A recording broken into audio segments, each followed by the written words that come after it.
So, what is this revolutionary new power of now approach to healing bipolar disorder? Just be.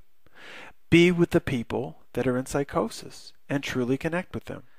Dr. Loren Mosher knew what I was talking about back in the 70s when he based the whole approach at Soteria House, a place for healing people with acute schizophrenia, on the idea of being with the person in crisis as opposed to doing something to them. Mosher writes, Soteria saw the person in psychosis as someone to be with, tolerated, interacted with, indeed appreciated. Dr. John Weir Perry at his project Diabasis, which he talks about in his book Trials of a Visionary Mind, took a very similar approach with the extra added step of not only being with the person in psychosis, but encouraging them to deeply engage what they are encountering in their mystical experiences. Perry writes, the intention of such therapy is to honor what the other person experiences with a readiness to receive her whole being, to relate to all that is in her, and thus to share in her psychic life and be in it with her during this critical period of growth. Now let's compare that approach to that of the late and not so great Sigmund Freud. From Peter Kramer's book, Freud, Inventor of the Modern Mind, Freud is quoted as saying, I cannot advise my colleagues too urgently to model themselves during psychoanalytic treatment on the surgeon who puts aside all feelings, even his human sympathy. Apparently, Freud's modern mind is far behind the times. The importance of being with people empathetically as opposed to doing something to them was found to be so critical that it was actually college undergraduates making, on today's dollars, about $10 an hour that were found to be actually more effective than trained and licensed psychiatrists or psychologists in helping people through their acute psychosis. Because they are unburdened by preconceived theories, non-professional staff members are free to be themselves and to be spontaneous with psychotic individuals. In contrast, highly trained mental health personnel often replace this freedom with cognitive, abstract, learned responses that can invalidate the patient's experience. So if you're looking to heal your bipolar disorder, it certainly seems that this guy will be a lot more effective than this guy in helping you heal. Now, to actually be able to just be in the present moment with somebody is a remarkably simple thing to do. And in truth, each of us have glimpses of living in the present moment every single day of our lives. We're just not aware of it. For example, anytime we're in a really meaningful conversation that energizes us, we're in the present moment. We're just being in the present moment. Anytime we find ourselves working on a project that initially we thought of as maybe a lot of work, but then we find we're actually enjoying the process, that's being in the present moment. Whenever you spontaneously tell a joke that just makes everybody crack up, that's being in the present moment. I know I'm in the present moment whenever I visit a new city and start to explore it for the first time. But in truth, any activity in your life can be one in which you are in the present moment, and the easiest way to tell if you're in the present moment is to look at your watch. So far, this video has been about 3.5 minutes. Now for you, has it been a fast 3.5 minutes or a slow 3.5 minutes? If the time seemed to go by quickly or you didn't notice the time passing at all, you're in the present moment.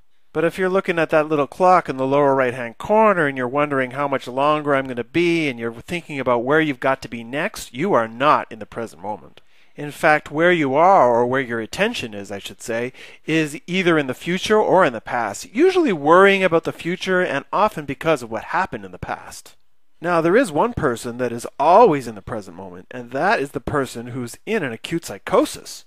For the person in psychosis, they seem to be living in an eternal now. They have no sense of time whatsoever.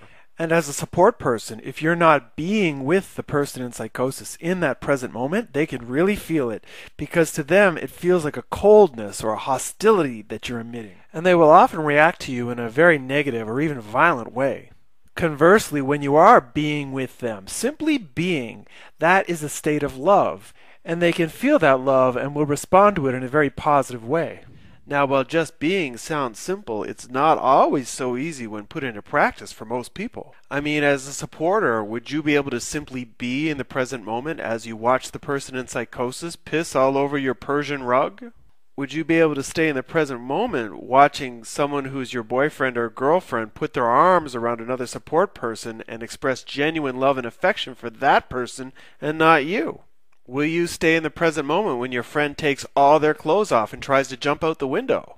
Most people in these situations are simply going to hit the panic button, call an ambulance, call the police, get them over there, and just wipe their hands of it. That's why the ideal support person needs to be someone who's got an extremely warm and empathetic heart, and yet can stay as cool as a cucumber when the shit hits the fan. Now, up until now, I've talked about this level 7 power of now level as being a new awakening of consciousness, and in a sense it is for the culture, but that awareness has been with us for thousands of years. Various shaman, mystics, yogis, and monks from around the world have been aware of the importance of being rather than doing for anyone that wants to have a lasting sense of inner peace. The Japanese practice of Zen Buddhism is completely focused on the exercise of pushing yourself into the here and now. In the Chinese scripture, the Tao Te Ching, to simply be was to be the equivalent of being one with God, or as they called it, one with the Tao. The Tao pours everything into life. It is a cornucopia that never runs dry. It is the deep source of everything. It is nothing and yet in everything. 30 years ago, the importance of this highly spiritual approach to living was not lost on John Weir Perry. In the field of therapy of all kinds, we have a good deal to learn from Taoism. This doctrine's mode of being in the world is a way of action that does not force effects but allows them. Now, many people have theorized about why this approach to healing psychosis has not caught on as it should have, being much more effective than leaving people medicated for their entire lives. And in my opinion, most of the voices in the anti-psychiatry movement have pointed to the money and influence of Big Pharma as being the reason why this type of approach hasn't spread. However, it's my opinion that being primarily a modern culture, we simply haven't reached the level of consciousness yet where we can do the kind of work that's needed on a widespread basis. 10 years ago, the book Spiral Dynamics estimated that there was only about 1 or 2% of people operating at the power of now level, level 7, with another 10 to 15% operating at the postmodern level. Everyone else was functioning at the modern level or lower. So in other words, even today in 2008, for the vast majority of people, the very idea of simply being with somebody in an acute psychosis as opposed to doing something to them will be completely absurd and unacceptable. Or as Sigmund Freud said, if one wanted to make a living from the treatment of nervous ailments, one had to do something for them. So while the bad news is that many people have suffered at the hands of psychiatry for the last 100 years, totally misunderstood, the good news is that things are changing, and they are changing very quickly. At the beginning of the 20th century, I think it's very safe to say that probably 90% of the world's population was at the traditional level of consciousness and lower. It's only in the last 100 years that we've had the modern, the postmodern, and the power of now level all become part of our society.